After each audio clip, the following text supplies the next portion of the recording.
என்னன்னையா complaint கொடுத்த? 3 சக்கர வண்டி இடிச்சு ஒரு வாலிப பையன் இறந்துட்டான்னு கம்ப்ளைண்ட் கொடுத்தேன். வண்டி நம்பராவது தெரியுமா? தெரியாது. இல்லை வண்டி ஓட்டின ஆளையாவது பார்த்தியா? பார்க்கல. ஐயோ, இவரை பற்றி உங்களுக்கு தெரியுமா? நல்லா தெரியும். காலையில் எழுத காப்பியை குடிக்க வேண்டியது, குளிக்கிறாரோ இல்லையோ 2 பாக்கெட்லையும் ஃபைல் அள்ளி போட்டுக்க வேண்டியது, ஒவ்வொரு கோர்ட்டாக ஏறி நம்ம நேரத்தை வீணடிக்க வேண்டியது. அப்படி இல்லைன்னா எல்லா பத்திரிகைக்காரன் டிவிக்காரனை கூப்பிட்டு யோக்கிய மாதிரி ஏதேதோ பேசி இவருக்கே விளம்பரம் அடிக்க வேண்டியது. சிச்சி, இதெல்லாம் ஒரு பழப்பு. Sorry your honour. பப்ளிக் யாராவது பாதிக்கப்பட்டா நான் கோர்ட்டுக்கு போவேன், கேஸ் போடுவேன். மிஸ்டர் ராமசாமி, உங்களுக்கு இந்த பப்ளிக் பற்றி தெரியல. நீங்க அவங்களுக்காக வாள் எடுத்து சுத்தினீங்கன்னு வச்சுக்கலேன், அந்த வாள் முனையில ஒரு வடையை சொருகி உங்களை வடிவேலாக்கிடுவாங்க. நீங்க தான் பப்ளிக்கை வடிவேலாக்குறீங்க. அதெல்லாம் விடுங்க. இந்த கேஸுக்கு ஏதாவது சாட்சி இருக்கா? கண்ணால பார்த்த சாட்சி நானு. நீங்க கண்ணால பார்த்ததுக்கு வேற ஏதாவது சாட்சி இருக்கா? இந்த கிறுக்கனுக்கு நம்மால பதில் சொல்ல முடியாது. என்ன குழம்பிட்டீங்களா? நான் கேட்கிற கேள்வியில குழம்பிட்டேன். நான் ஒன்றும் குழம்பல. நீங்க தான் குழப்பறதுக்கு ட்ரை பண்றீங்க. நான் குழம்ப மாட்டேன். இங்க பாருங்க, புருஷனை இழந்துட்டு கண்ணீரோட இருக்காளே, அந்த கண்ணீர் தான் சாட்சி. அப்ப இல்லாம அழுதுட்டு இருக்குதே, அந்த குழந்தை தான் சாட்சி. சொந்தக்காரங்க சாட்சியில செல்லாது. வேற என்ன வேணும்? வேற ஏதாவது சாட்சி இருக்கா? இல்ல. ஆறுங்க யுவரானர். சரியான சாட்சிகளோ ஆதாரங்களோ இல்லாம இந்த கோர்ட்டோட நேரத்தை வீணடித்ததால் இந்த வழக்கை தள்ளுபடி செய்கிறேன். ஐயா, நான் என்ன சொல்றேன்னா, என்ன செய்ய போற? செருப்பால் அடிச்சுக்க போறியா? வெளியே போய் அடிச்சுக்கோ போ.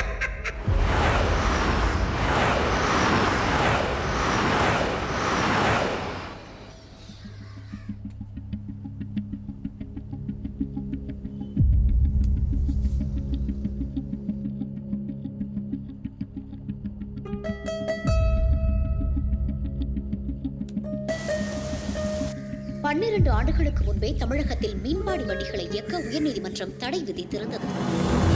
ஆனால் அதையும் பொருட்படுத்தாமல் இன்றும் ஆயிரக்கணக்கான வண்டிகள் ஓடிக்கொண்டேதான் இருக்கின்றன. அதனால் ஏற்படும் விபத்துகளும் தொடர்ந்த வண்ணமே இருக்கின்றன. சமீபத்தில் மீன்பாடி வண்டி மோதி இளைஞர் ஒருவர் உயிரிழந்தது தொடர்பாக சமூக ஆர்வலர் டிராபிக் ராமசாமி தொடர்ந்த பொதுநல வழக்கை போதுமான ஆதாரங்கள் இல்லை என்ற காரணத்தினால் சென்னை உயர்நீதிமன்றம் தள்ளுபடி செய்திருந்தது குறிப்பிடத்தக்கது.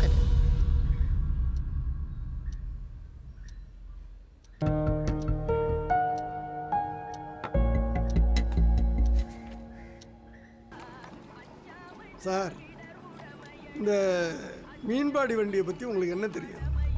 சார், நீங்கள் செய்கிற வேலை சலூன் கடையில் குப்பையை கிளற மாதிரி சார். கிளற வெறும் தான் சார் வரும். எனக்கும் தெரியும் இதுதான் வரும்னு. ஆனால் பல பேர் சிக்கும்ல சார். அதில் நீங்களும் சிக்கிடுவீங்க சார்.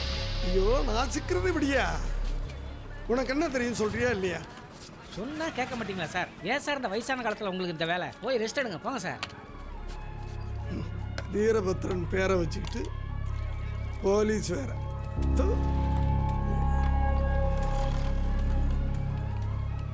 இன்னும் புசுக்குன்னு இப்படி சொல்லிட்டாரு.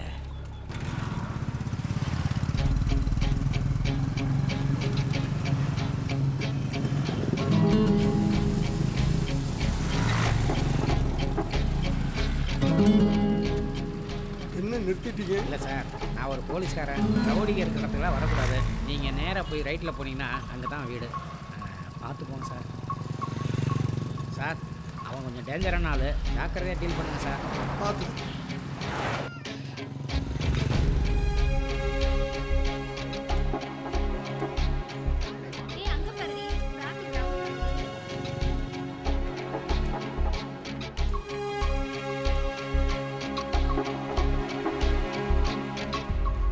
தம்பி, ஓ சாப்பிட்றியா? அப்புறம் வரட்டுமா?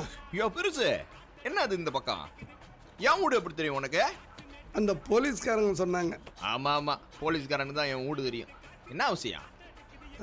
உன்னால் ஒரு காரியம் நடக்கணும். காரியமா? ஏய், அந்த மெனு கடை எடுத்துக்கூட. இந்த எடுத்தாருங்கண்ணே, இந்தாங்க.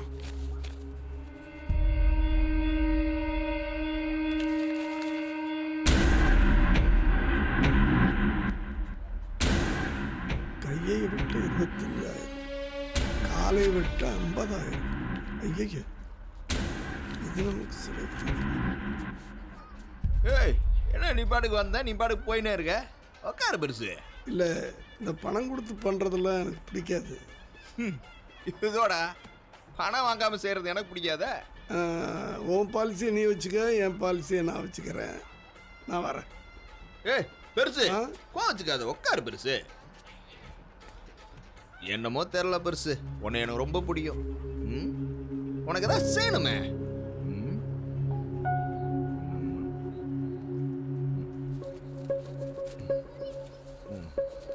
இந்த பெருசு என்னது இது? ஒரு நிமிஷம்.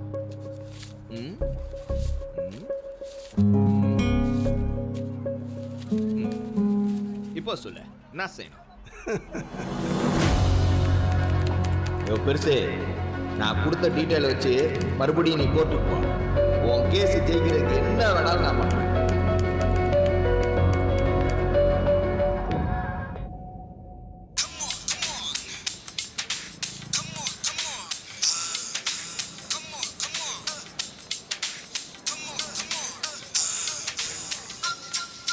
Good morning madam. Hello. Hi.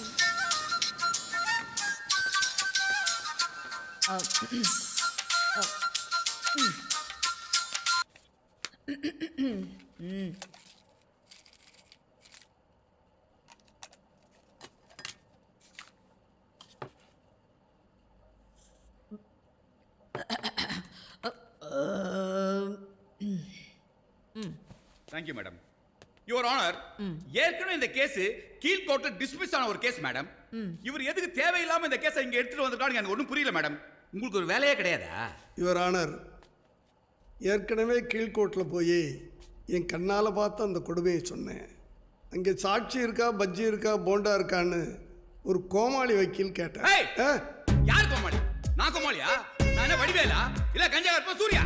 நான் யார் தெரியுமா உனக்கு? ஆவுடையப்பன் MABL தமிழ்நாட்டுக்கு தெரிஞ்ச வக்கீலியா நானே? Okay, cool cool cool. நான் என்ன சொல்ல வந்தேன் மேடம், இவர் மாதிரி ஒரு தப்பான வக்கீல் சம்திங் வாங்கிட்டு ஐ அப்ஜெக்ஷன் யுவர் ஆனர். மறுபடியும் என்ன அவர் இன்சல்ட் பண்ணிருக்காரு. நான் லஞ்சம் வாங்கினேன்னு சொல்றாரு மேடம். நான் சம்திங் சொன்னேன், நீங்கள் லஞ்சம்னு ஒத்துக்கிட்டதுக்கு ரொம்ப நன்றி. நானே வாயை கொடுத்து மாட்டிட்டேன்னா வீட்டை விட்டு கிளம்பிட்டு பொண்டாடி சொன்னான் இந்த கிழவன்ட்ட ஜாக்கிரதையா இருங்கன்னு. ஐயோ. மிஸ்டர் ராமசாமி, ஒரு கேஸ் கோர்ட்டுக்கு வரும்போது சாட்சி இல்லாம அது நிக்காதுன்றது உங்களுக்கு தெரியும் இல்லையா? இப்போ உங்ககிட்ட என்ன சாட்சி இருக்கு?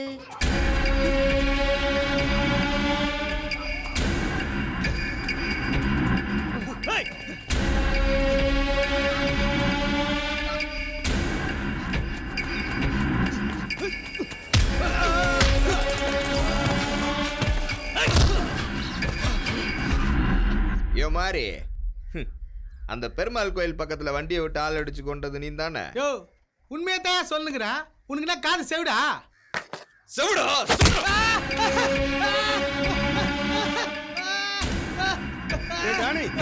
இந்த அடிதடி ரத்தம் எனக்கு பிடிக்காது தெரியுமா? யோ பெருசு, நீ சைலண்ட், நான் வைலண்ட். என் ரூட்ல என்னை போவிடு. உனக்கு கோர்ட்ல ஜெயிக்கணுமா வேணாமா? என்னடி என்னடி சொல்ற? குழந்தைய காணாமா? நல்லா தேடி போ. தேடி எங்க தேடினாலும் கிடைக்காத மாதிரி. உன் குழந்தை வீட்டுக்கு வரணும்னா நீ கோர்ட்டுக்கு வரணும். கோர்ட்டுக்கு வந்து உண்மையை சொல்லணும். ஆமாமா, அன்னைக்கு அந்த பையனை நான் தான் மீன் பண்ணுவேன் ஆச்சா. நல்லா நிதானமா யோசிச்சு ஞாபகப்படுத்தி பதில் சொல்லுங்க. நீங்க இடிச்சதால அவன் செத்தானா இல்ல அவன் செத்ததால நீங்க இடிச்சீங்களா? Hello, who is that? அவர் கரெக்டா தான் பதில் சொல்லிட்டு இருக்காரு. நீங்க கன்ஃபியூஸ் பண்றீங்க. என்ன கன்ஃபியூஷனு? அவர் இடிச்சதுனால தான் பையன் செத்து போயிட்டான்னு அவரே ஒத்துக்கிறாரு. ஆமா. அப்புறம் அது காரணம் நீங்களா உங்க அப்பாவா? எங்க அப்பா அதுக்கு தேவையில்லாம இதுல எடுக்கிறீங்க நீங்க. எங்க அப்பா பத்தி உங்களுக்கு என்ன சார் தெரியும்? அது உங்க அம்மாவுக்கு தான் தெரியும். ஐயே சார், எங்க அம்மாவுக்கு எங்க அப்பா பத்தி நல்லா தெரியும் சார். அவர் முள்ள மாதிரி பொறுக்கி நல்லா குடிச்சு தான் செத்தாருன்னு. அவரை எதுக்கு தேவையில்லாம இதுல எடுக்கிறீங்க நீங்க? செத்து போயிட்டாரா? I am sorry sir. Hello mister, உன் வண்டி இடிச்சதுனால தானே ஒருத்தர் செத்து போயிட்டாரு. அப்புறம் ஏன் நீ வண்டி நிறுத்தாம ஓடி போயிட்ட? இதெல்லாம் சாதாரணமா நடக்கிற விஷயமா? இதுக்கு போய் யாரா வண்டியில நிறுத்துவாங்களா? பாயிண்ட். ஏன் சார், ஒரு உயிர் உங்களுக்கு சாதாரணமா இருக்குல்ல, ஏன் போலீஸ்ல சரண்டர் ஆகல? சார் எங்க ஆளுங்க எதுக்குமே சரண்டர் ஆக மாட்டாங்க சார். எப்ப பார்த்தாலும் சரண்டர் ஆவல. என்ன சார் இதெல்லாம் நான்சென்ஸ்? ச்சே, தப்புதான். No this point madam. Madam, இந்த அக்ரிமெண்ட் படி இவன் பேர்ல 1000 வண்டிகளுக்கு மேல ஓடிக்கிட்டு இருக்கு. ஐயோ அம்மா நான் சொல்றது கொஞ்சம் நம்புங்கம்மா. சத்தியமா சொல்றேம்மா, எனக்கு அந்த வண்டிக்கு எந்த சம்மந்தமும் கிடையாதும்மா. நான் வெறும் பினாமி மட்டும் தான்மா. Very good, congratulation. நீ வெறும் பினாமின்னு சொன்னதுக்கு. அப்போ அந்த வண்டிகளுக்கெல்லாம் ஓனர் யாரு? அது ஹலோ ராமசாமி, அதெல்லாம் பெரிய எடுத்து மேட்ரு. உன் பருப்பெல்லாம் அங்க வேகாது, ஞாபகத்துல வச்சுக்கோ. மிஸ்டர் ஆவடையப்பன், பருப்பு எப்படி வேக வைக்கிறதுன்னு எங்களுக்கு தெரியும். ஓ பருப்பு கோனே அதை மட்டும் போல.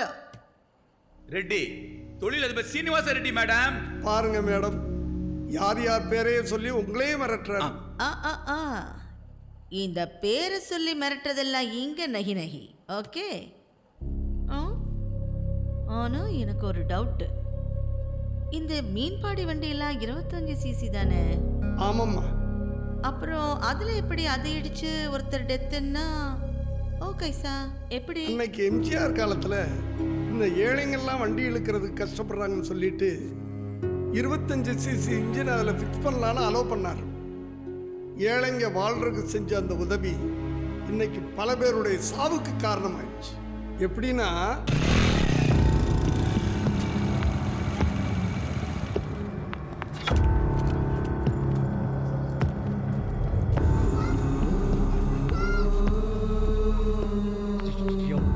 பேரு கபாலி.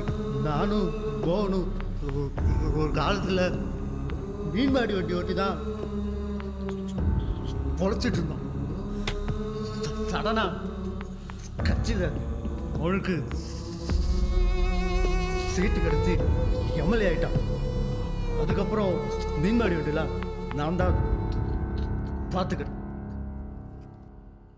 மேடம், கொஞ்ச காலத்துக்கு முன்னாடி சென்னையில் பல்லாயிரக்கணக்கான பைக்குகள் காணாமல் போயிருக்கு. அதெல்லாம் அந்தந்த ஸ்டேஷனில் பதிவாயிருக்கு. அந்த பதிவான எஃப்ஐஆர் காப்பீஸ். தம்பி, இந்த பைக்கெல்லாம் என்னாச்சுன்னு உனக்கு தெரியல? திருட்டு போகிற வண்டியெல்லாம் என்கிட்ட தான் வரும். நான் தான் இதோட இன்ஜின் எடுத்து மீன்பாடி வண்டிக்கு மாட்டிடுவேன். அதுக்கப்புறம் ஒரு ஸ்பீடு வரும் பாருங்க, வண்டி அப்படி இடிச்ச என் வண்டியில 4 பேர் அடிபட்டு அந்த பாவம் தாம்மா. இவர் ஓட்ட வண்டி அவர் கேமரா மாதிரி கை கால் உடஞ்சி கிடக்குறாருமா. ஆஸ்பத்திரியில் பார்க்க வந்த மோகன் 10 லட்ச ரூபா தாரண்ணா. ஆனால் 10 பைசா கூட தெரியல.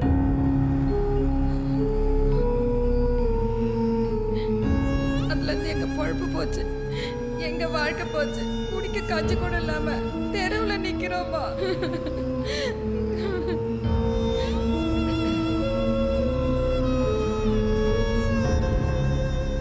மாரி, கபாலி இந்த 2 பேரின் மீதும் எஃப்ஐஆர் பதிவு செய்து சிறையில் அடைக்க உத்தரவிடுகிறேன்.